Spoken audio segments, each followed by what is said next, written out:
aborder cette partie force de l'ordre.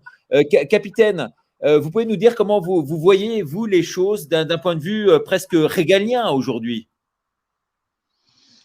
Bonjour, merci pour votre invitation. Je vous prie de m'excuser pour ma voix. Je l'ai C'est bon perdue en signe, c'est raison, bon signe si vous n'avez pas de voix, capitaine. oui, je l'ai perdue en raison de l'animation cet après-midi où d'ailleurs JC Thierry était présent. Donc on a été côte à côte à Toulon. Nous étions 10 000. Sur le régalien, je dirais tout d'abord que la tonalité, comme la sociologie de la manifestation, c'était en majorité des Français, à presque 100%, qui étaient pacifiquement et déterminés dans une très froide détermination, mais une grande colère intériorisée, ce qui fait qu'il y a eu zéro destruction, zéro incendie, zéro tout. Et pourtant, la police était débordée. Donc on est allé au-devant de la police, on a pris attache avec eux, de façon tout à fait citoyenne et, on va dire, pragmatique.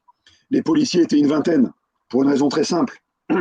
C'est que l'été sert en fait souvent les parlementaires et les gouvernants à prendre des décisions dans le dos des citoyens de façon inique, parce qu'ils savent en fait que les citoyens sont soit à la plage, soit partis en vacances.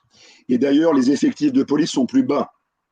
Donc en fait, actuellement, on a un phénomène qui est absolument historique, parce que la police se retrouve face à un mouvement social d'ampleur qu'on retrouve habituellement en septembre, en octobre, en décembre, en janvier, février, mais jamais en juillet, et encore moins en août, ce qui risque d'arriver.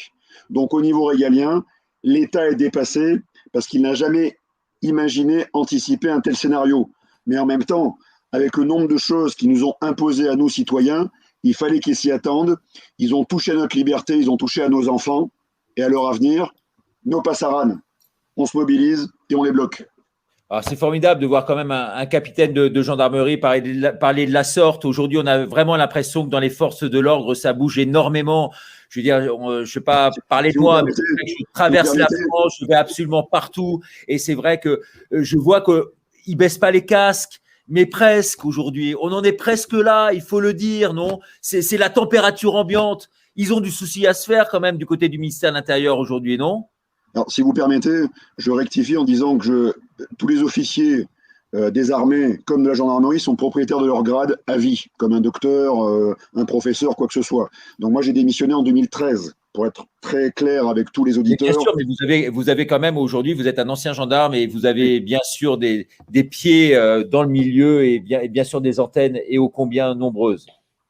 Je peux vous confirmer qu'il y a l'édifice des forces régaliennes en train de se fissurer. Pour une raison très simple, c'est que les policiers ou les policières ou les gendarmes ont des époux, des épouses, des enfants. Donc ils vont être confrontés aux mêmes problèmes que nous. Et donc, on a déjà observé aujourd'hui, sur les forces de l'ordre qu'on a vues, il y avait énormément de policiers en civil, mais qui ne nous suivaient pas pour nous observer, ils nous suivaient parce ils nous soutenaient. Et ils sont venus en disant, on vous soutient. Nous aussi, on est au maximum de ce qu'on peut tolérer. Donc en fait, la fissure est en cours. Eh ouais. Maintenant, ce qu'il faut, et on a essayé de le faire aujourd'hui à Toulon, et je vous invite vraiment à le faire au maximum dans toutes les villes de France, à Paris, c'est multiplier les photos et les vidéos de fraternisation avec la police. Merci Aujourd'hui, on a beaucoup. serré la main des policiers, on a pris des photos, on les a publiées pour que justement la fissure, on mette un coin dans la fissure et que ça l'agrandisse encore plus. On veut que le barrage pète. Et s'il pète, si la police rejoint le peuple, les gendarmes suivront parce qu'ils sont policiers. Mais les policiers sont aussi militaires. Donc si les gendarmes suivent, c'est les forces armées qui suivent ensuite. Vous comprenez la gradation.